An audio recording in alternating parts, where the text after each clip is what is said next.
I think we're back. Yeah, I think we skipped a second there. I don't know what happened. I hit the button too quick.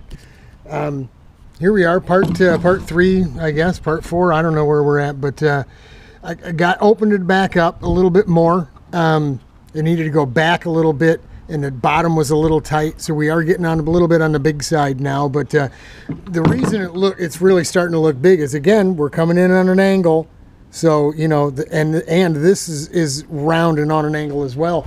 The starter itself is, you see where it had rubbed on Richard's seat on his O-Kart. So this whole bit, a whole bunch of this goes in. This doesn't look like it's really any bigger around than the socket. If it is, it's just a tiny bit.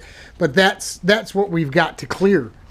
When I was trying to align this thing, this is a full-length 5/8 socket, just on about 3/4 of an inch or so, and the seat was still way out here.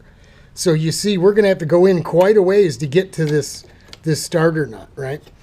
The reason we use a short little socket that we've cut and fit on there is so it only makes contact with this part here.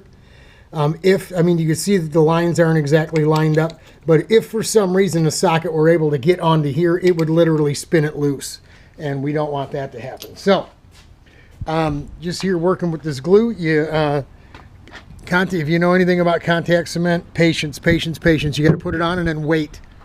The biggest mistake people make with contact cement is trying to glue it right on. They think it's super glue, and it's not.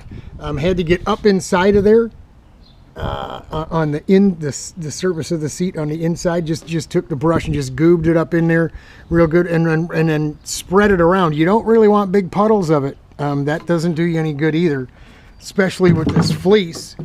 The material will end up getting soaked with glue, and it'll get hard, and you don't want that either. So the best thing to do is apply this stuff. I would say every bit of 15-20 minutes, and you always want to do both surfaces, the back side of this and the fiberglass itself. I'm sorry. Anytime you use contact cement. So at this point, we just kind of walk away. We'll go sip some coffee and sit down. But once I get that rolled away and we'll rolled around and glued up in there, we'll put the seat back in and we'll show you how it goes on, the starter goes on and all that. And kind of neat. I mean, this is how we used to do our old Hondas too. Start them up right through the seat. The spin in the axle was actually became a real pain in the rear once we put the added rear end on here and moved the radiator to the back. It just became a real hassle. There was no good way to lift the rear end, so we were literally starting it on the crank-up stand and setting it down. We've never really lined it up to race like this with the radiator in the back with the rear end on. We had the mini radiator on the back when we still had the front radiator. We were doing the dual radiator to see, one, if a rear radiator was going to get enough air, and two, if the two sizes together equal to this one single size radiator was going to do the ticket. So it's just been a gradual procession. I'm missing.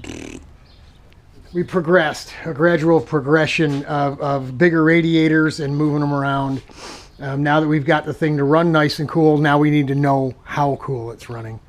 Our little gauge, our little dial gauge that we talked about putting in here won't be here before the test, so we're just going to have to wait with that. But we're definitely going to put it on, whether the gauge works or not, just to have it, just to have it, you know. That's it for part 3 or 4 or wherever we're at right now. I'll bring you some more in a little bit. Hang in there, be patient. Don't go sticking that on just yet. It's not ready.